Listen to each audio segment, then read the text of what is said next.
Alright, सो cockroach जनता party CJP, जिसने अपने आने के कुछ ही दिनों में पूरे के पूरे देश में मानो जैसे धूम मचा दी है। लोकल से लेके ग्लोबल तक, नेशनल से लेके इंटरनेशनल तक, ऑनलाइन से लेके ऑफलाइन तक, हर जगह ये कॉकरोच जनता पार्टी छाई हुई है। स्टूडेंट से लेके टीचर, यूट्यूबर्स से लेके इन्फ्लुएंसर्स, पॉलिटिशियन से लेके बिजनेसमैन से लेके सेलिब्रिटीज़ तक, हर कोई इस कॉकरोच जनता पार्टी की बात कर रहा है। लेकिन आखिर ये CJP कॉकरोच जनता पार्टी है क्या, इसे शुरू कैसे किया गया, ये तो हम सब जानते हैं। लेकिन आज की इस वीडियो में हम कुछ बहुत ही ज़्यादा इंपॉर्टेंट मुद्दों के बारे में बात करने वाले हैं। सो वीडियो के एंड तक आप सभी लोग जुड़े रहिएगा। सो हेलो, नमस्ते, अस्सलाम वालेकुम, सत श्री अकाल, नमो बुद्धाय। कैसे हैं आप सभी लोग? आज की इस नई वीडियो में आप सभी का बहुत बहुत स्वागत है। तो देखिए, जो कॉकरोच जनता पार्टी ये शुरू कैसे हुई, ये तो हम सब जानते हैं। जब चीफ जस्टिस ऑफ इंडिया ने हमारे यूथ को, हमारे अनएम्प्लॉयड यूथ को कॉकरोच कह के एड्रेस कर दिया था, तब अभिजीत टिपके नाम के एक आदमी ने ट्वीट किया था कि क्या होगा अगर सारे के सारे कॉकरोच एक साथ आ जाए। उसके बाद उन्होंने एक वेबसाइट लॉन्च की, एक इंस्टाग्राम पेज बनाया, जिस पे कुछ ही दिनों में मिलियंस में फॉलोअर्स पार कर गए। और आज उसी पेज पर बीजेपी से भी ज़्यादा, कांग्रेस से भी ज़्यादा, आम आदमी पार्टी से भी ज़्यादा, समाजवादी पार्टी से भी ज़्यादा फॉलोअर्स हो चुके हैं। लेकिन क्या ये सिर्फ़ और सिर्फ एक कोइंसिडेंट था, कोई एक इत्तेफाक था, या फिर लोगों का गुस्सा, जेनजी का गुस्सा? अगर मुझसे पूछो तो साफ तौर पर ये जेनजी का गुस्सा ही था। वो इसीलिए क्योंकि ये जेनजी जो अपनी ज़िंदगी के 15 साल एक ऐसे सिस्टम में गुजार देता है जिसके आखिर में वो सिस्टम उन्हें गिनती में ही नहीं लेता। और लोगों की अगर बेरोज़गारी की अगर हम बात करें तो उसका एक रीज़न है, सिर्फ़ और सिर्फ एक ही रीज़न है, वो है एजुकेशन सिस्टम, जो पूरे तरीके से फक्ड अप है। चलिए उसके बारे में थोड़ी बात करते हैं। तो देखिए, हमारे इंडिया के एजुकेशन सिस्टम में मेनली 4 फ्लॉज है, जिनमें सबसे पहला है प्रेशर, जो हमारे मम्मी पापा के दिमाग में एक इमेज बन गई है, एक तरह का वो बन गया है कि हमारे बेटे ने अगर ज़्यादा मार्क्स नहीं लाए तो वो अपनी लाइफ में कुछ नहीं कर सकता। अगर पड़ोस वाली शर्मा जी का लड़का या लड़की 95% लेके आते हैं तो तुझे 96 लाने, 98 लाने, 99 लाने। और इसके साथ साथ ये जो प्रेशर है ना, ये बच्चे झेल नहीं पाते। अभी हाल ही में जो नीट स्कैम हुआ, जो नीट के पेपर्स लीक हुए, उसमें ना जाने कितने ऐसे स्टूडेंट्स थे जिन्होंने सुसाइड कर लिया। लेकिन ये पहली बार नहीं है। इस ज़्यादा मार्क्स लाने के प्रेशर की वजह से ना जाने ऐसे कितने स्टूडेंट्स हैं जो सुसाइड कर लेते हैं हमारे इंडिया के हर एक स्टेट में। दूसरा जो मेथड है वो है पुराने तरीक़ों से पढ़ाना। आज भी हमारा जो इंडियन एजुकेशन सिस्टम है वो अंग्रेज़ों के ज़माने से चलते आ रहे एजुकेशन सिस्टम पे टिका हुआ है, जहाँ पर वही पुराने मेथड पढ़ाए जाते हैं, वही पुराने चैप्टर पढ़ाए जाते हैं, वही बेफालतू के मैथ्स के इक्वेशंस रटाए जाते हैं। और ना जाने ऐसी कितनी चीज़ें जो थ्योरेटिकल नॉलेज तो हमें देती है, लेकिन प्रैक्टिकल नॉलेज जो हमारी लाइफ में असली में काम आएंगी उसके बारे में बताते ही नहीं है। तीसरी चीज़ आती है, वो है एक तरह का, आप कह सकते हो, प्रेशर, एक तरह का रट्टेबाजी। जो रट्टेबाजी है ना गाइस, रट्टू तोता बना दिया हमारे एजुकेशन सिस्टम ने हमें। हम जब भी कुछ पढ़ते हैं हम पूछते नहीं कि ये क्या है, ये बस है, और हम बस उस चीज़ को रटते जाते हैं। बेफालतू के मैथ्स के इक्वेशन रट लिए, हिस्ट्री की अननेसेसरी चैप्टर्स रट लिए, साइंस के फॉर्मूलाज रट लिए, इंग्लिश की ग्रामर, वोकैबलरी, बाकी के वर्ड्स रट लिए, और आगे जाकर एग्ज़ाम के दिनों में उन सारी चीज़ों को उतार दिया क्वेश्चन पेपर में। और आखिर में हमारे हाथ में डिग्री आती है। लेकिन उसका क्या फ़ायदा, क्योंकि जब भी हम जॉब के लिए एप्लीकेशन देने जाते हैं, इंटरव्यू देने के लिए जाते हैं, तो हमारे पास, हमारे साथ में क्या होता है? कुछ भी नहीं। हमें जॉब मिलती है? बिल्कुल भी नहीं मिलती। और मेरी भी पर्सनली यही कहानी रही है। जब मैंने 12वीं पास की तब मैंने सोचा कि एक बढ़िया सी जॉब ढूंढ लेते हैं, घर में थोड़ा हाथ बटा देंगे। फाइनेंशियल कंडीशंस क्योंकि घर की उस टाइम पे अच्छी नहीं थी, तो इसीलिए मैंने सोचा कि एक जॉब के लिए अप्लाई करता हूँ। लेकिन जैसे ही मैं अपनी कंपनी में इंटरव्यू देने के लिए गया, अपनी 12वीं की मार्कशीट मैंने उनको दिखाई। उन लोगों ने मुझसे पूछा, आपको वर्ड आता है? मैंने कहा नहीं आता। आपको एक्सेल आता है? मैंने कहा नहीं आता। आपको पावर पॉइंट आता है? मैंने बोला नहीं आता है। आपको टैली प्राइम आता है? मैंने बोला नहीं आता है। तो आपको क्या आता है? ये देखिए, मेरी 10वीं की मार्कशीट है, ये मेरे 12वीं की मार्कशीट है, इसके बेसिस पर आप मेरे को जॉब दे सकते हो क्या? उन्होंने बस एक ही वर्ड बोला, नहीं दे सकते। और ये सिर्फ मेरे अकेले की कहानी नहीं है, ये हर किसी के साथ होता है। जितने भी लोग इस एजुकेशनल सिस्टम में 10 साल, 12 साल, 15 साल घिस कर जो डिग्री लेते हैं ना, उसका कोई फ़ायदा नहीं होता। हर साल हमारे यहाँ पर 1 करोड़ से भी ज़्यादा स्टूडेंट्स ग्रेजुएट होते हैं, जो BA, BCom और कॉलेज के स्टूडेंट्स होते हैं। इतनी तो कई सारे छोटे मोटे देशों की पॉपुलेशन तक नहीं है, लेकिन 5 में से एक बीकॉम और बीए का बंदा और 10 ग्रेजुएट में से सिर्फ एक ग्रेजुएट ही कैपेबल होता है एक अच्छी जॉब के लिए, यानी कि उस 1 करोड़ के बड़े आंकड़े में सिर्फ और सिर्फ 90 करोड़ ऐसे लोग हैं जिनको एक ढंग की जॉब मिल जाती है और बाकी के लोग बेरोज़गार हैं, जिनमें से या तो ये कोई छोटी मोटी दुकान में लग जाते हैं या तो थक हार कर किसी छोटी मोटी कंपनी में लग जाते हैं, कुछ लोग फैमिली बिजनेस में चले जाते हैं और कुछ लोग इंस्टाग्राम यूट्यूब वगैरह पर आ जाते हैं। और एजुकेशन सिस्टम के अंदर ये जो एक रैट रेस लग के गई है ना, जो 90s के टाइम से चलती आ रही है, या तो हमारा बेटा लॉयर बनेगा, या तो डॉक्टर बनेगा, या तो इंजीनियर बनेगा, या तो सिविल सर्विसेज के अंदर चला जाएगा। लेकिन एक्चुअली में हमारे पास इतने सारे करियर ऑप्शंस भरे पड़े हैं, उसके बारे में हम लोगों को पता ही नहीं है। अगर तू इन फील्ड में गया तो ही तू अपनी लाइफ में सक्सेसफुल हो सकता है, वरना आपका कुछ भी नहीं हो सकता। ये जो एक माइंडसेट बना हुआ है हमारे पेरेंट्स का और स्पेशली जो यूथ है उसका, इसे बदलने की ज़रूरत है। क्योंकि इतना सब कुछ करने के बाद भी अगर हमें जॉब नहीं मिलती है ढंग की, तो फिर आखिर उसका फ़ायदा क्या है। और मेरे साथ भी यही हुआ है, जब मुझे रियलाइज़ हुआ कि मेरा इतना सब कुछ करने का, पढ़ने का, मेरे मम्मी पापा की हार्ड एंड मनी इस एजुकेशन सिस्टम में लगाने का कुछ फ़ायदा ही नहीं हुआ। तब जाके मैंने आखिर में किसी क्लास से कोर्स किया और तब जाकर मुझको एक ढंग की जॉब मिल पाई। लेकिन सवाल ये आता है कि अगर मेरे को यहाँ पर ये 10,000 लगाकर एक कोर्स करके एक स्किल सीख के आखिर मैं जॉब पर जाने ही था, तो इतने सालों तक ये जो मैंने किया, ये जो इतने पैसे लगाए इस एजुकेशन सिस्टम में खुद को एजुकेट करने के लिए, उसका फ़ायदा क्या हुआ? कुछ भी नहीं। और इसी गुस्से की वजह से इतने सारे लोगों ने इस अकाउंट पर साइन अप किया, इसे फॉलो किया और रातों रात इसके 5 मिलियन, 10 मिलियन, 15 मिलियन, 20 मिलियन, अभी तो 20 मिलियन से भी ज़्यादा पार हो गए। खैर देखिए, ये जो जितनी भी बातें ये हम आगे भी कई सारी वीडियोस में कंटिन्यू कर सकते हैं, लेकिन मेन जो मुद्दा है कि राइट विंग क्या कह रही है और लेफ्ट विंग क्या कह रही है। क्योंकि जो राइट विंग है वहाँ के सो कॉल्ड ग्रेट यूट्यूबर्स और गोदी यूट्यूबर्स और गोदी इन्फ्लुएंसर्स तो इस पूरे के पूरे मूवमेंट को, इस कॉकरोच जनता पार्टी को पूरे तरीके से डिस्क्रेडिट कर रहे हैं। कोई कह रहा है कि ये अमेरिका की कंस्पिरेसी है, कोई कह रहा है इसमें ISI का हाथ है, कोई कह रहा है कि इसके ज़्यादातर फॉलोअर्स बांग्लादेश और पाकिस्तान और टर्की से आते हैं, तो कोई कह रहा है कि ये जो अभिजीत टिपके है ये एक दलित है, इस वजह से ये एंटी हिंदू है, और एंटी हिंदू है मतलब एंटी इंडिया है, इसीलिए इस कॉकरोच जनता पार्टी को बॉयकॉट करो। वहीं दूसरी तरफ जो लेफ्टिस्ट लोग हैं वो इसका पूरे तरीके से सपोर्ट कर रहे हैं। कई सारे ऐसे पॉलिटिशियंस हैं वो भी इसके ऊपर अपना सपोर्ट जता रहे हैं और कह रहे हैं कि ये फाइनली कुछ ऐसा हुआ है कि हमारी जेनजी को भी अपनी आवाज़ उठाने का मौका मिला है। लाइक ध्रुव राठी एंड आम आदमी पार्टी के भी कई सारे ऐसे पॉलिटिशियंस हैं, समाजवादी पार्टी के भी कई सारे ऐसे पॉलिटिशियंस हैं जो इस कॉकरोच जनता पार्टी को अपना सपोर्ट दे रहे हैं। यहाँ तक कि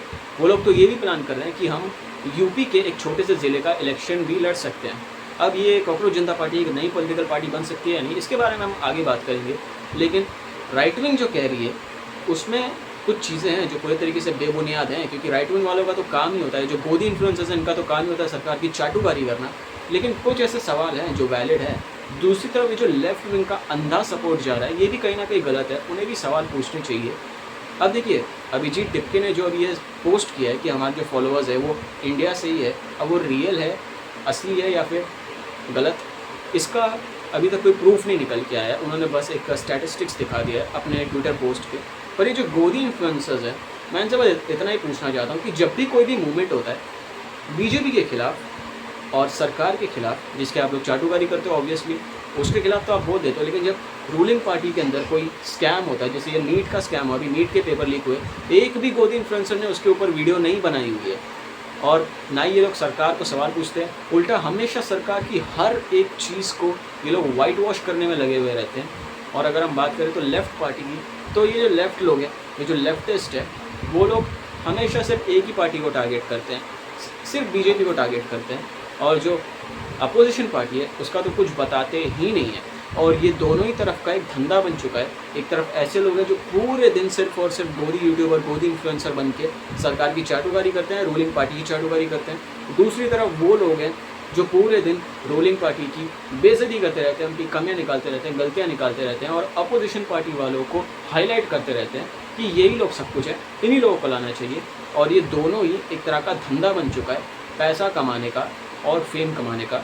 but not as a rightist, not as a leftist, as a centrist, as an Indian, मैं बस इतना पूछना चाहता हूँ कि ये जो कॉकरोच जनता पार्टी है, क्या ये सच में कोई रेवोल्यूशन, कोई बदलाव हमारे देश में ला सकती है या फिर नहीं?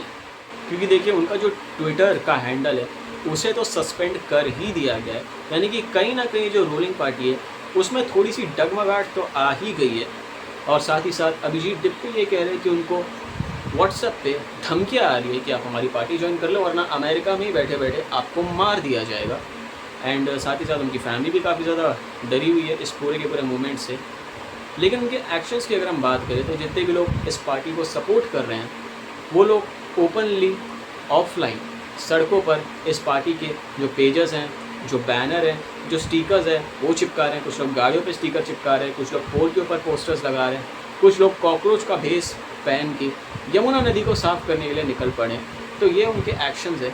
और बात रही उनके अकाउंट को सस्पेंड करने की, तो कहा जा रहा है कि उनका इंस्टाग्राम अकाउंट भी हैक कर लिया गया। लेकिन अकाउंट हैक करने से का सच में अगर उनको रोका जा सकता है तो मुझे नहीं लगता है कि ऐसा कुछ है, क्योंकि कॉकरोच जनता पार्टी कहीं ना कहीं एक सोच बन चुकी है, एक गुस्सा बन चुका है। और इसके पीछे जो एनर्जी है वो 100% मुझे जेन्युइन लगती है। बट मेरे कुछ सवाल भी है। फर्स्ट ऑफ ऑल तो हम बात करते हैं कि अकाउंट सस्पेंड करने से उन्हें रोका नहीं जा सकता, क्योंकि ये जो एक पैटर्न है ना, अलग अलग स्टेट के हिसाब से कॉकरोच जनता पार्टी के अलग अलग इंस्टाग्राम हैंडल बन चुके हैं। जैसे कॉकरोच जनता पार्टी महाराष्ट्र, कॉकरोच जनता पार्टी कर्नाटक, कॉकरोच जनता पार्टी केरला, कॉकरोच जनता पार्टी जम्मू कश्मीर, कॉकरोच जनता पार्टी गुजरात, कॉकरोच जनता पार्टी आसाम, कॉकरोच जनता पार्टी तमिलनाडु, और भी कई सारे अलग अलग स्टेट्स के हिसाब से ये जो उनके हैंडल्स हैं वो बन चुके हैं।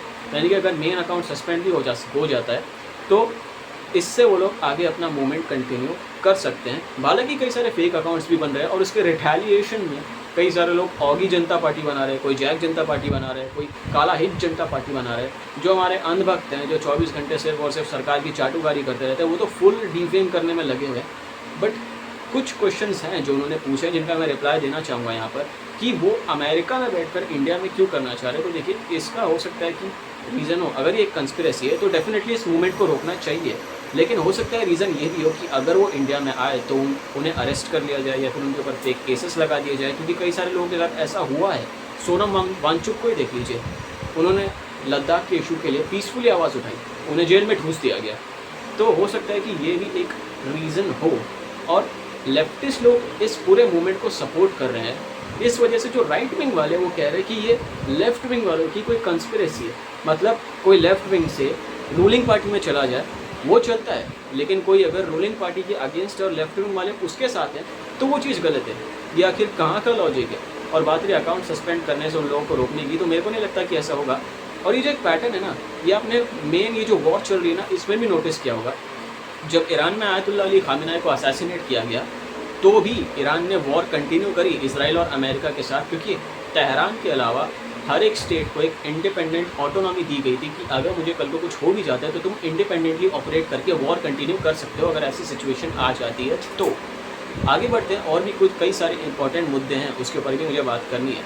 मेनली इस कॉकरोच जनता पार्टी में ना कुछ प्रॉब्लम्स भी हैं, लेकिन एक बात तो है कि इस देश में, इंडिया में, एज अ नॉर्मल सिटीज़न सरकार के खिलाफ आवाज़ उठाना, उनके सही को सही बोलने के साथ साथ उनके गलत को गलत बोलना बहुत ज़्यादा मुश्किल है। क्योंकि जब भी कोई या आवाज़ उठाने के लिए आता है, या तो उसका रिलीजन निकाला जाता है या तो उसकी कास्ट निकाली जाती है और उसको एंटी नेशनल घोषित कर दिया जाता है। हिंदू आवाज़ उठाए कांग्रेसी, मुस्लिम आवाज़ उठाए जिहादी आतंकवादी, सिख आवाज़ उठाए खालिस्तानी, क्रिश्चियन आवाज़ उठाए मिशनरी, दलित आवाज़ उठाए भीमवादी, और आदिवासी आवाज़ उठाए तो नक्सलवादी। अरे तो करे क्या हम, यही सब सहते रहे।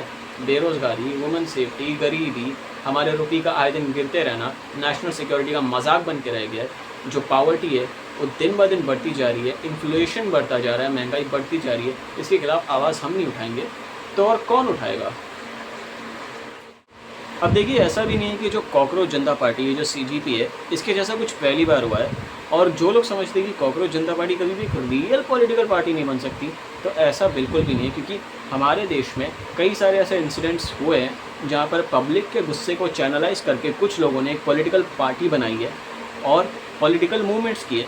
सबसे पॉपुलर एग्जाम्पल तो है आपका, यानी आम आदमी पार्टी का।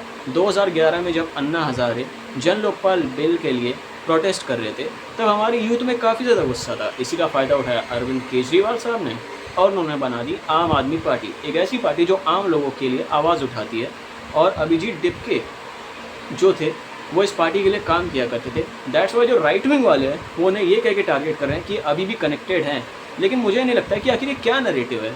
अगर वो पहले किसी पॉलिटिकल पार्टी के लिए काम करते थे तो हुआ क्या, प्रॉब्लम क्या है, लेकिन अभी भी अगर वो कनेक्टेड हैं तो प्रॉब्लम है।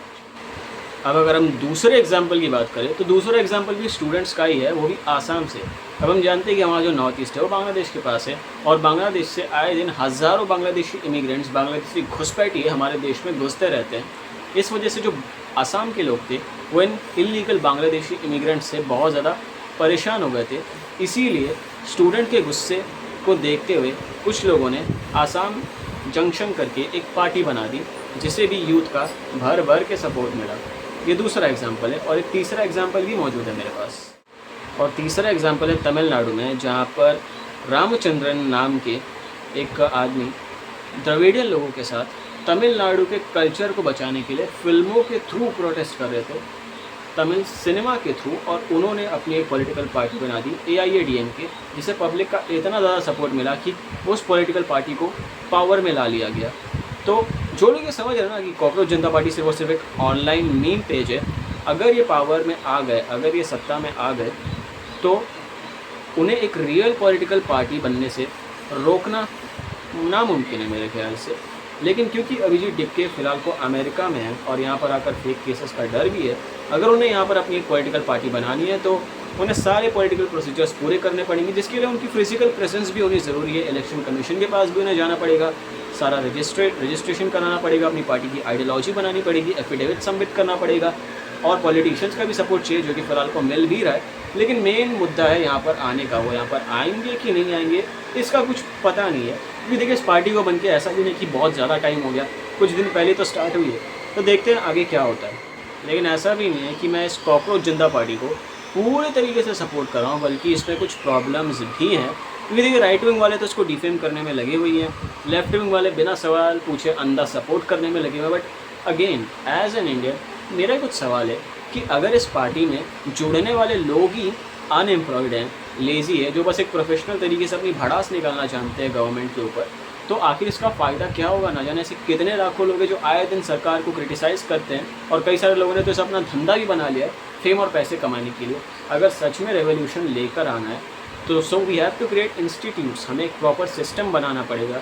अगर एक प्रॉपर पॉलिटिकल पार्टी नहीं बनाई गई तो ये बस एक 4-5 दिन का मूवमेंट बन के रह जाएगा, क्योंकि इंटरनेट पे जो लोग होते हैं ना, उनका गुस्सा सिर्फ 4 दिनों तक का होता है। कोई नया ट्रेंड आता है, पब्लिक में गुस्सा भरता है, वो गुस्सा अपनी पीक पर पहुंचता है, फिर एक नया ट्रेंड चालू हो जाता है जिससे वो गुस्सा ठंडा हो जाता है, और ये साइकिल रिपीट होती रहती है। उसी तरीके से कॉकरोच जनता पार्टी का हाल होकर रह जाएगा अगर सही तरीके से पब्लिक के गुस्से को चैनलाइज नहीं किया गया और एक real political party, real institutes बनाकर प्रैक्टिकल रेवोल्यूशन नहीं किया गया तो। और बात रही उन लोगों की जो जेनजी को नीचे दिखाते रहते हैं, कहते हैं कि जेनजी कुछ भी नहीं कर सकती। भाई, जेनजी भी किसी से कम नहीं है। I am also Gen Z and I am proud of it, क्योंकि हम लोगों ने कई सारी ऐसी चीज़ें अचीव करी है जो पिछली जनरेशन्स ने नहीं करी है। सबसे पहली चीज़ तो आती है वुमेन सेफ्टी। हमारे यहाँ पर इस जनरेशन में आदमी, औरत, लड़का, लड़की, हर कोई कंधे से कंधा मिलाकर चलता है हर एक फील्ड में। इनफैक्ट कई सारी तो ऐसी फील्ड्स भी हैं जिनमें फीमेल्स मेल्स से ज़्यादा आगे हैं। वर्ल्ड इकोनॉमिक फोरम की रिपोर्ट्स के अकॉर्डिंग ये जो एक गैप है लड़का और लड़की के बीच में, दोनों ही साइड से फिल करना चाहती है। पुरानी जनरेशन के कंपैरिजन में, जहाँ फीमेल्स को काफ़ी ज़्यादा सप्रेस किया जाता था, घर में बंद करके रखा जाता था, उनकी जल्द से जल्द शादियाँ कराई दी जाती थी, काम पे नहीं जाने दिया जाता था, उन्हें अपनी फ्रीडम के लिए स्ट्रगल करना पड़ता था। तो ये हमारी स्पेशलिटी है। दूसरी चीज़ है, हम लोगों के अंदर एक माइंडसेट है हमारे देश को बदलने का। वो माइंडसेट हम लोगों को नई चीज़ें सिखाता है, ज़्यादा चीज़ें सिखाता है। हम फिज़िकल और मेंटल हेल्थ पर भी ध्यान देते हैं।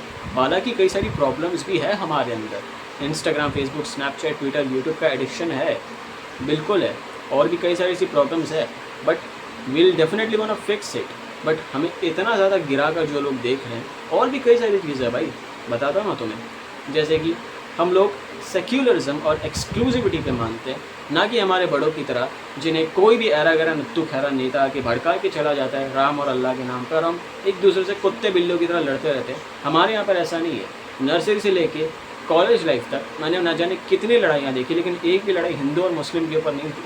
सबकी अपनी आपसी रंजिश और आपसी लड़ाई थी। और ये हम लोगों के लिए प्राउड की बात है कि हमने नहीं करके भी एक बहुत बड़ी चीज़ अचीव कर ली, क्योंकि हम अपने दोस्त बनाने से पहले ये नहीं देखते कि वो हिंदू है या मुसलमान है। वो सिर्फ और सिर्फ एक इंसान है। हम सही को सही बोलते हैं, गलत को गलत बोलते हैं, और कभी भी हिंदू मुस्लिम नहीं करते। एंड साथ ही साथ हमारे अंदर एक अवेयरनेस है। हम गलत चीज़ को कभी भी टॉलरेट नहीं करते। अगर हम कहीं भी दादागिरी होते हुए देखते हैं, किसी को कोई परेशान करता है, किसी के साथ कुछ गलत होता है, कोई अपनी अथॉरिटी का गलत फ़ायदा उठाता है, तो हम तुरंत उसकी वीडियो बनाकर इंटरनेट पर अपलोड करने में 1 सेकंड भी ज़ाया नहीं करते। और सोशल मीडिया का पावर तो आपको पता ही है।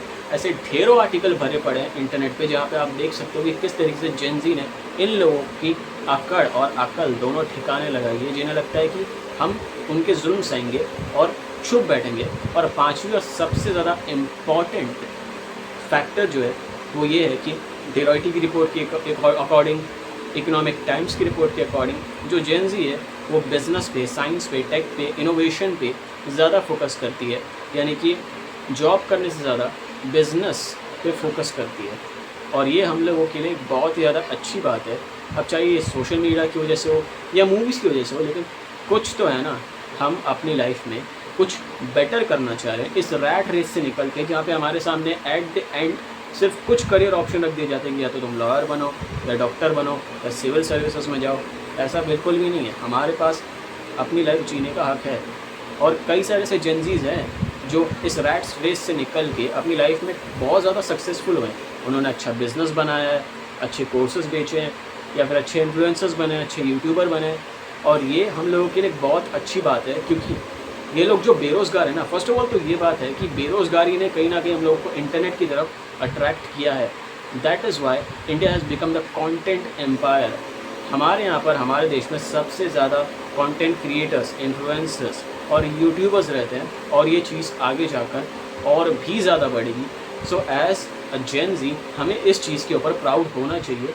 एंड फाइनल मैसेज मैं आप लोगों को यही देना चाहता हूँ, जितने भी लोग ये वीडियो देख रहे हैं, देखिए हम लोगों को ना लोगों के ऊपर ब्लाइंडली ट्रस्ट करने की एक आदत सी पड़ गई है। It is very easy to manipulate us. I am sorry but it's a truth, it's sad but ये सच है। अगर हम इस कॉकरोच जनता पार्टी से जुड़कर इसके ऊपर अंधा भरोसा करने लग जाएंगे ना, तो हो सकता है कल को ये पार्टी भी करप्ट हो जाए। हम लोगों को सवाल पूछने हैं तो सबसे पूछेंगे, राइट विंग वालों से भी पूछेंगे, लेफ्ट विंग वालों से भी पूछेंगे, इस कॉकरोच जनता पार्टी वालों से भी पूछेंगे। अगर कोई सही करता है तो उसको सही बोलेंगे, गलत करता है तो गलत बोलेंगे। और बात रही जेन ज़ी होने की ना, तो ऐसा भी नहीं है कि हमारे हाथ में कुछ भी नहीं है। अगर हम इस एजुकेशन सिस्टम को बदलने की बात करें, तो लोग उसके लिए प्रोटेस्ट कर रहे हैं। जो प्राइवेट प्लेयर्स हैं वो लोग भी नए इंस्टीट्यूशंस वगैरह, कॉलेजेस वगैरह बना रहे हैं। और हमें भी इस चीज़ को रियलाइज़ करना चाहिए कि थ्योरेटिकल नॉलेज अपनी जगह है, लेकिन प्रैक्टिकल नॉलेज भी हमें गेन करनी चाहिए एज जेन ज़ी। और ये हमारी रिस्पॉन्सिबिलिटी है जब तक ये सिस्टम ठीक नहीं हो जाता। और ये चीज़ APJ अब्दुल कलाम ने भी कही थी। साथ ही साथ हम लोगों को अपने राइट्स के बारे में, लॉ, रूल्स एंड रेगुलेशंस के बारे में पता होना चाहिए, ताकि जब भी हमारे सामने कोई भी ऐसा है जिसे ऐसा लगे कि वो अपनी अथॉरिटी का हमारे ऊपर गलत इस्तेमाल कर सकता है, तो हम उसे मुंह तोड़ जवाब देने का दम रखें। साथ ही साथ हमारी आसपास की चीज़ों की हमें रिस्पॉन्सिबिलिटी भी लेनी चाहिए। ये जो टैक्स सिस्टम है, हम भले ही टैक्स भरने से इनकार तो नहीं कर सकते, लेकिन सिस्टमेटिकली लीगल तरीके से टैक्स बचा तो सकते हैं, अवेयरनेस फैला तो सकते हैं। आप अगर कहीं पर भी कुछ भी गलत होते हुए देखते हैं, आप तुरंत उसकी वीडियो बनाकर इंटरनेट पे अपलोड करिए और सोशल मीडिया का पावर अपनी आंखों से देखिए। देखते हैं ये कॉकरोच जनता पार्टी आगे जाकर क्या करती है। मुझसे पूछो तो मैं भी इस पार्टी को सपोर्ट करूँगा, लेकिन सिर्फ तब तक जब तक ये एक रेवोल्यूशन के रास्ते पर रहे। जिस दिन इस पार्टी ने कुछ गलत किया हम इसे सपोर्ट नहीं करेंगे। और आप लोगों को भी यही करना चाहिए। अगर कोई आपको सच्ची राह दिखा रहा है, अच्छी राह दिखा रहा है, उसे सपोर्ट करिए। लेकिन आगे जाकर अगर वो खुद करप्ट होता है तो उसे लात मारने में भी देर मत लगाइए। ऑलराइट, सो आज की इस वीडियो में इतना ही। आई होप आपको ये वीडियो अच्छी लगी होगी। See it was not all a very fancy video, लेकिन मुझे जो लगा इस पार्टी के बारे में, राइट विंग और लेफ्ट विंग के बारे में, जो सही बात और सच्ची बात लगी मुझे, मैंने बस अपनी वीडियो के जरिए आप तक वो पहुंचाने की कोशिश करी। अगर आपको ये वीडियो अच्छी लगी तो इसे लाइक ज़रूर करिएगा। Make sure to subscribe to the channel guys. आप क्या सोचते हैं इस पार्टी के बारे में, आप लोग कमेंट ज़रूर करिएगा। एंड अपने जितने भी करीबी दोस्त हैं उसमें ज़रूर शेयर करिएगा इसे। एंड वन मोर थिंग, आपने रॉबर्ट कियोसाकी के द्वारा लिखी गई रिच डैड पुअर डैड किताब के बारे में सुना होगा। इसके ऊपर फिलहाल को अमेजोन के ऊपर 49% का ऑफ चल रहा है। नीचे जो लिंक दी गई है उस पर क्लिक करके अमेजोन की वेबसाइट पर जाकर आप इस किताब को खरीदिए, आपको 49% का ऑफ मिल जाएगा। इस किताब में आपको फाइनेंस से रिलेटेड बहुत अच्छी नॉलेज मिलेगी and you will definitely want to like it. तो फिर मैं एक और नई वीडियो में इस टॉपिक से रिलेटेड और भी कई सारी चीज़ें हैं मेरे पास। अगली वीडियो में हम इसे ज़रूर कवर करेंगे। सब्सक्राइब ज़रूर करिएगा। तो फिर मैं एक और नई वीडियो में, तब तक के लिए जय हिंद, जय भारत।